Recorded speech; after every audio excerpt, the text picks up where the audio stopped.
সূর্য সবেমাত্র ডুবেছে, চারিদিকে কুয়াশা নামতে শুরু করেছে। গদাই হাতে একটি মাছ ধরার ছিপ আর ঝুড়ি নিয়ে জঙ্গলে রাস্তা দিয়ে যাচ্ছে। পথে বটতলায় দেখা হলো বনমালী দাদুর সাথে। দাদু সেখানে বসে নিজের মনে বিড়ি খাচ্ছে। আজ যেন ঠান্ডাটা একটু বেশি।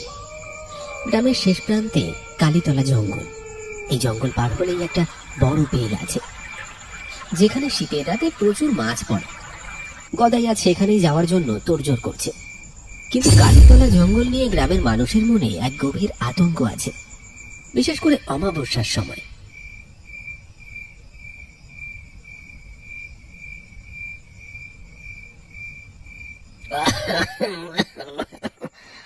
ও কে যায়? গদাই নাকি? এত তড়ি ঘড়ি করে কোথায় যাচ্ছিস বাপ? ও দাদু, তুমি এখানে? আমি যাচ্ছি ওই কালীতলার বিলটায়। আজ নাকি খুব মাছ পড়েছে, ভাবলাম রাতেই মেরে আনি, কাল হাটে বেচবো। দাঁড়া গদাই দাঁড়া, ভালো করে আকাশটা দেখ।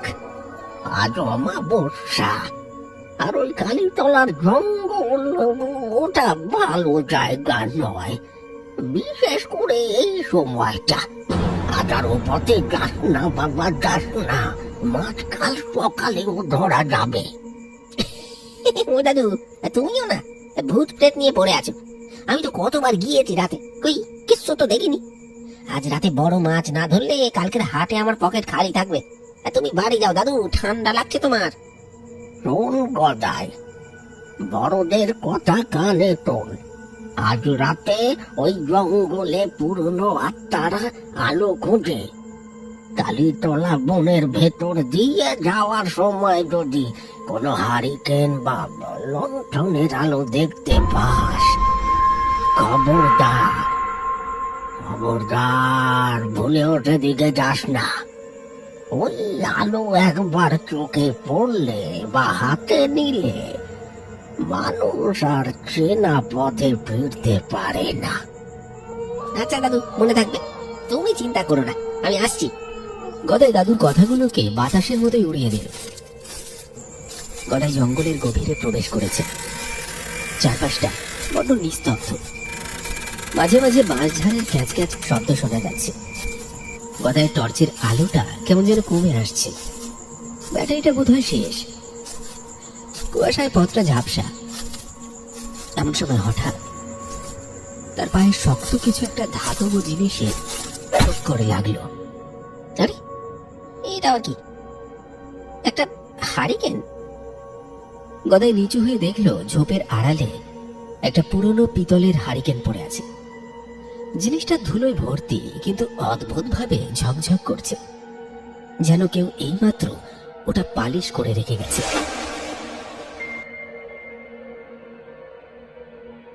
বাহ, কি মজবুত জিনিস! একদম দাদু পরদাদুর আমলের মনে হচ্ছে। কেউ ফেলে গেছে হয়তো।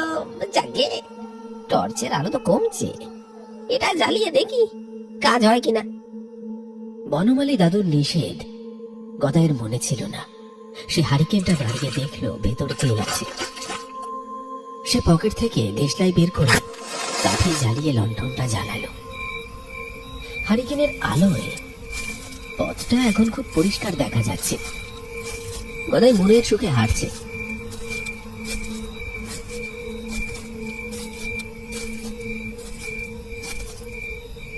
হঠাৎ সে দেখল পথের ধারে একটা ভাঙা বাড়ির সামনে, যেটা দেখতে পুরনো আমলের পাহারাদারদের ঘরের মতো, সেখানে একজন লোক বসে আছে।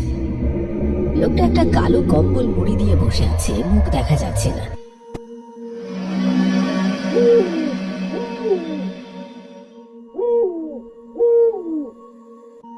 ও কাকা, কে আপনি?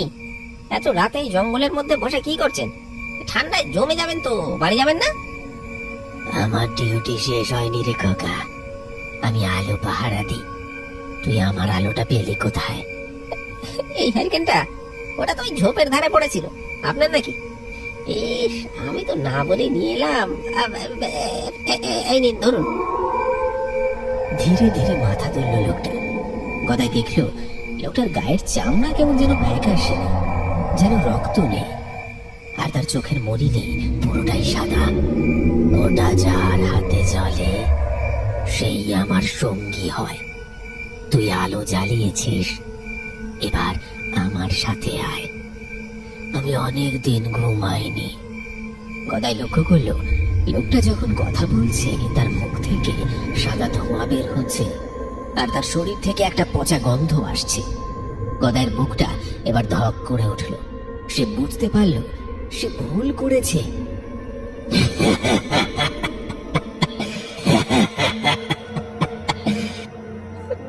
ছেড়ে দাও, আমি লণ্ঠন চাই না। তুমি কে? আমি নিধিরাম, এই বনের পাহারাদার ছিলাম। 50 বছর আগে একদিন আলো নিভে গিয়েছিল, তাই চোরেরা ঢুকে ছোট দাদা বাবুকে মেরে ফেলেছিল। আমার মালিক আমাকে শাস্তি হিসেবে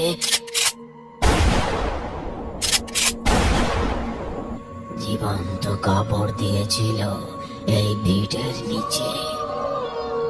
সেই থেকে আমি আলো খুঁজছি। আজ তুই আলো ধরেছিস, আজ থেকে তুই পাহারা দিবি।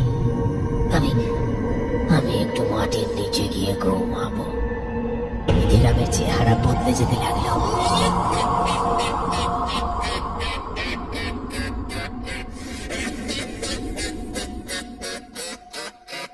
তার হাতগুলো লম্বা হয়ে গদাইয়ের গলার দিকে এগিয়ে এলো। তার মুখটা একটা পোড়া গর্তের মতো দেখাচ্ছে। গদাই প্রাণপণে দৌড়াতে চাইলো, কিন্তু সে পালাতে পারছে না। হারিকেনের আলো নিধিরামের ছায়াটা বিশাল এক দানবের মতো দেখাচ্ছে। গদাইয়ের সমস্ত শক্তি শেষ হয়ে আসছে। নিধিরাম ভূতটা তার অমানবিক শক্তি দিয়ে গদাইকে মাটির উপর দিয়ে টেনে হিঁচড়ে নিয়ে যাচ্ছে একটা ভাঙা শ্যাওলা পড়া কুয়োর দিকে। গদাই প্রাণপণে বাঁচার চেষ্টা করছে, কিন্তু ভূতের শক্তির কাছে সে অসহায়। তার মনে তখন বনমালী দাদুর সেই সতর্কবাণী বারবার বাজছে। আলোটা হাতে নিস না গদাই। দাদুর কথা না শুনে সে যে কত বড় ভুল করেছে তা এখন হাড়ে হাড়ে টের পাচ্ছে। ছাড়, ছাড় বলছি, আমি ভুল করেছি। তুই তোর হারিকে নিয়ে নে, আমাকে ছেড়ে দে। দোহাই তোর, আমাকে ছেড়ে দে, ছেড়ে দে, আমাকে ছেড়ে দে। এখন আর কেঁদে লাভ নেই রে খোকা, যতই ছটপট কর, আজ তোর মুক্তি নেই। আমার অনেক দিনের ক্লান্তি, আমি ঘুমোবো। আর তুই তুই আজ আমার হাতে মরবি, আর সারা জীবন এই মনে আলো হাতে পাহারা দিবি। নিধিরামের প্রেতাত্মা গদাইকে টেনে নিয়ে যাচ্ছে সেই অন্ধকার কুয়োর মুখের কাছে। গদাইয়ের পা এখন কুয়োর কিনারা ছুঁয়েছে। সে বুঝতে পারছে আর কয়েক মুহূর্ত, তারপরে সব শেষ। আজ তার মুক্তি নেই। সে জানে এই অভিশপ্ত হারিকেনটাই যত নষ্টের মূল, যা এখনো তার হাতে আঠার মতো আটকে আছে। মরার আগে শেষ চেষ্টা হিসেবে গদাইয়ের মাথায় একটা বুদ্ধি এল। তবে নে, নে, এই নে তোর আলো। গদাই তার শেষ শক্তিটুকু সঞ্চয় করে হাতে আটকে থাকা জ্বলন্ত হারিকেনটা সজোরে সেই ভূতের বুকের ওপর আছড়ে মারল। হারিকেনটা ভূতের গায়ে লাগার সাথে সাথে একটা বিকট শব্দে ভেঙে চুরমার হয়ে গেল। ভেতরে তেল ছিটিয়ে গিয়ে দাউ দাউ করে আগুন জ্বলে উঠল ভূতের শরীরে। নিধিরা এক আকাশ ফাটানো চিৎকার করে উঠল।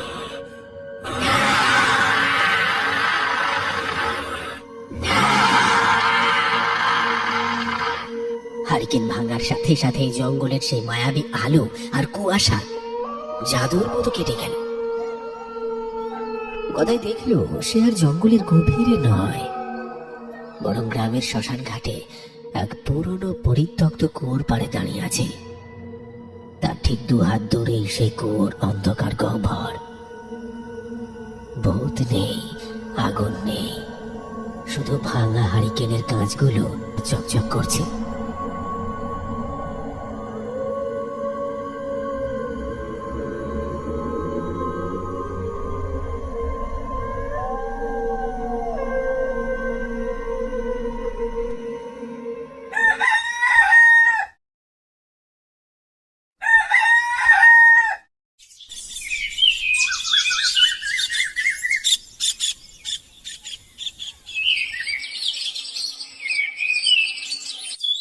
গদাই বনমালী দাদু বসে আছে একটা মন্দিরের চাতালে। গদাই সব ঘটনা দাদুকে খুলে বলল। প্রাণে বেঁচেছে সেই অনেক। নিধিরাম প্রহরী আজ থেকে 50 বছর আগে নিখোঁজ হয়েছিল। তার ওই হারিকেনটা যে জ্বালায় তাকে সে নিজের জায়গায় বসিয়ে দিতে চায়। আমি আর কোনোদিন অবাধ্য হব না দাদু। অভাবের থেকে প্রাণের দাম অনেক বেশি।